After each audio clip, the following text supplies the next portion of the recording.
In the meantime, we move along now, and these are interesting times for the Boise State football program, and it extends far beyond their record. Much like the product on the field will evolve under the leadership of Andy Avalos, the scenery and facilities around the football field will continue to change with Jeramiah Dickey now at the helm of athletics. In recent years, Utah State, San Diego State, San Jose State, and UNLV each saw or will soon see significant upgrades to where they play. It was just a few years ago that Colorado State set the new standard with their new stadium, making their campus even more attractive than before. Recently, I caught up with Dickey to discuss what's next for Boise State football. What is the sense of urgency for an upgrade at Albertson Stadium, and when do you expect, and what do you want to see potentially that place look like in a few years? My goal is to be prepared in the spring to really lay out this vision and to put pen to paper to say, this is what this is going to look like and this is what it's going to take. And so there needs to be a sense of urgency, and I would like to move as quickly as possible, and we need to do better. We have so much history here, Jay, and we need it on our press box. It can't be every year, us going to the sign shop and recreating banners. That is not Power 5 mentality. We need to take it to the next level. And so it could be how we celebrate our teams to additional premium space. I mean, we have a ton of space underneath our concourse on single side of the stadium. Like, we could create an additional club. I mean, there are a number of things that we could do that I would consider as low-hanging fruit. And when you look at a vision and a plan like this isn't like a 12 to 18 month deal, right? It starts now, but this could be anywhere from a 5 to 10 year deal plan where we look at holistically every sport program, every facility, and say, this is what we're going to do. And the donors are going to drive that. Bronco Nation is going to drive that.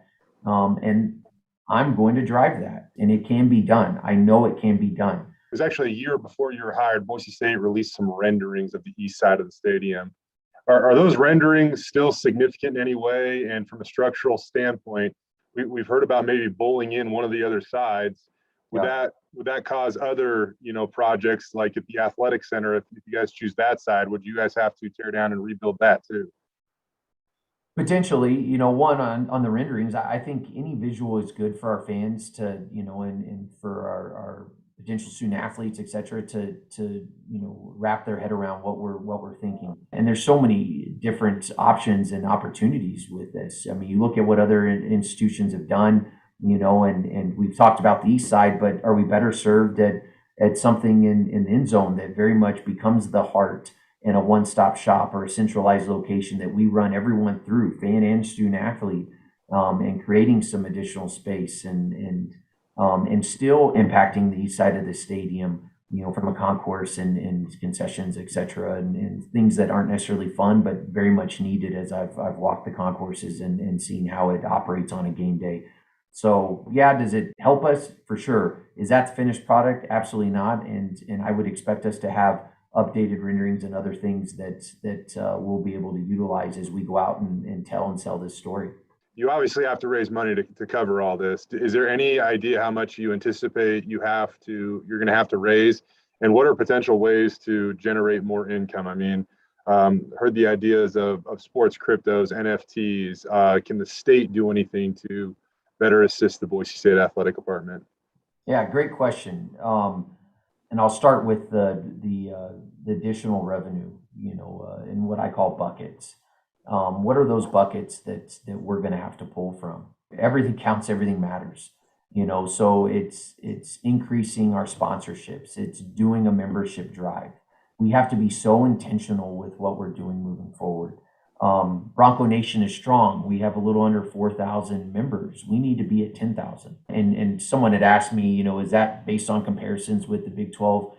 Yes and no, or any other conference that potentially there's interest down the road, and not saying that I have grand plans for the Mountain West and what we could ultimately do in this conference. But my job is always put us in the best possible position and to serve these constituent groups that we talk about.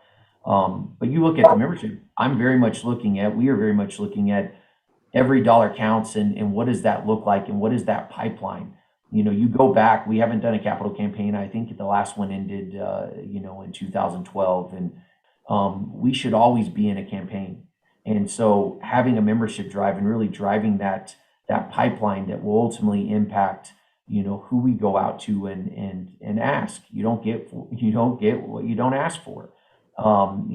That's why 6 games, 6 sellouts is important. But then there's some non-traditional ways that we can do it. You look at NFTs, you look at sports cryptocurrencies, you look at fantasy games and where this industry is moving. And I think we not only need to be ahead, but that's my expectation. We are an innovative institution. I'm really excited about it because I think those opportunities are endless. It's as soon as you take the blinders off, and you see some of the things that are happening and your willingness to go out on that limb because that's where the fruit is, you're going to see us do some epic things and it will produce epic results.